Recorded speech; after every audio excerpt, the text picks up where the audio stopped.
السلام علیکم کہ کیا مسلمان شخص کے لیے جو ہے وہ داڑھی رکھنا ضروری ہے یا نہیں؟ کئی علماء جو ہے وہ کہہ رہے ہیں کہ داڑھی رکھنا جو ہے وہ فرض ہے. جمہوری علماء جو یہ کہہ رہے ہیں کہ داڑھی رکھنا فرض ہے.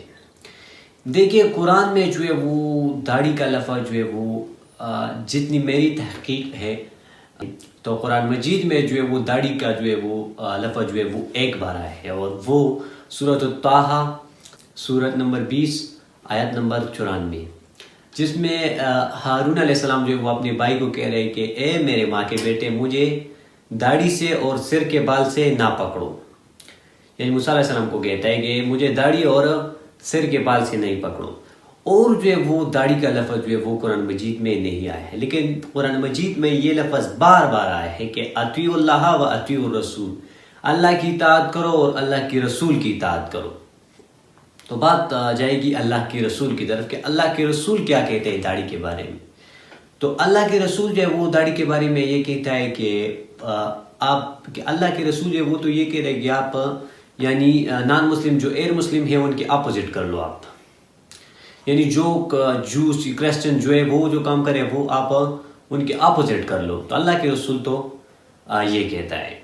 تو بات پھر یہ بنتی ہے کہ داڑھی رکھنا جو ہے وہ ضروری ہے. دیکھیے جن کے ساتھ جو ہے وہ اچھی لگتی ہے، کئی لوگوں کے ساتھ جو ہے وہ داڑھی اچھی نہیں لگتی.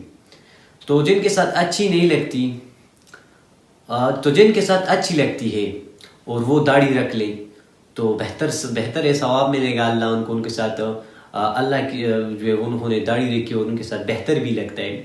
اگر جس بندے کے ساتھ جو ہے وہ داڑھی اچھی نہ لگے، بعض لوگوں کے ساتھ نہیں لگتی اور وہ پھر جو ہے وہ داڑھی رکھ لے تو یہ تو ڈبل ثواب ہوگا، کیونکہ ان کے ساتھ اچھی بھی نہیں لگتے اور وہ پھر بھی اللہ اور ان کے رسول کی محبت کی خاطر جو ہے وہ داڑھی رکھ لیں تو یہ ڈبل ان کو جو ہے وہ اور ثواب ملے گا. یعنی یہ بہتر ہے کہ آپ کے ساتھ داڑھی اچھی نہیں لگتے اور آپ پھر داڑھی رکھو تو یہ جو ہے وہ آپ کو بہتر ہے، آپ کے لیے جو ہے وہ زیادہ ثواب ہے اس میں.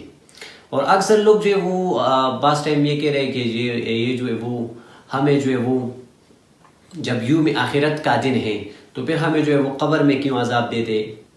ایسا نہیں ہے کہ جو ہے وہ آپ کو جو ہے وہ یعنی آپ نے جو ہے وہ آپ کو میں اچھا مثال دوں، آپ نے جو ہے وہ 100 گناہ کیے ہیں، 100 گناہ کیے اور اللہ آپ کو جو ہے وہ 100 گناہ کی سزا اللہ آپ کو دنیا میں بھی دے اور قبر میں جو ہے وہ بھی آپ کو وہی گناہوں کی جو ہے وہ وجہ سے آپ کو سزا مل رہی ہے، اور پھر یوم آخرت میں جو ہے وہ جس کی سزا آپ کو مل چکا ہے وہ پھر آپ کو جو ہے وہ آخرت میں ملے. تو ایسا بالکل نہیں ہے. جیسے کہ میں آپ کو مثال سے سمجھاؤں کہ جب اسکول کا ٹائم ہوتا ہے نا تو اسمبلی میں جو ہے جو استاد یعنی اپنے اسٹوڈنٹ کو مارتا ہے، اسمبلی میں ہمارے ساتھ ہوتا رہتا، تو جب ہمیں مار دیتا ہے اسمبلی میں، جب ہم کلاس میں جاتے تو وہاں پر ہم کہتے وہ فارم ماسٹر جو ہمارا تھا وہ ہم کو مارتا تھا، تو ہم ان کو کہتے کہ نہیں ہمیں نیچے مارا ہے، یعنی اسمبلی میں ہمیں مارا ہے. تو ایسا ہی اللہ کا بہترین نظام ہے. اگر آپ کو قبر میں جو ہے وہ آپ کو 30% آپ کی گناہوں کی آپ کو سزا آپ کو دیں تو یوم آخرت میں وہ جو 30% کی گناہوں کی سزا آپ کو ملا ہے وہ اللہ پھر آپ کو آخرت میں نہیں دے گا، وہ اللہ آپ کو جو ہے وہ یعنی یہی قبر میں اللہ آپ کو دے گا. اکثر لوگ کہہ رہے ہیں نا کہ آپ کے گناہ جو ہے جب ہم بیمار ہو جائے تو لوگ کہہ رہے ہیں کہ آپ کے گناہ جو ہے وہ ختم ہو رہے ہیں. تو یہ بات ہے کہ اللہ جو ہے وہ آپ کو دنیا میں آپ سے جو ہے وہ گناہوں کی جو ہے وہ جو گناہ ایسے ہیں ان کی سزا جو ہے اللہ پاک دنیا میں لیتے ہیں نا، تو وہ آپ سے پھر دنیا میں لیتے ہیں، پھر جو ہے وہ آدھے قبر میں جو ہے وہ آدھی یوم آخرت کے دن.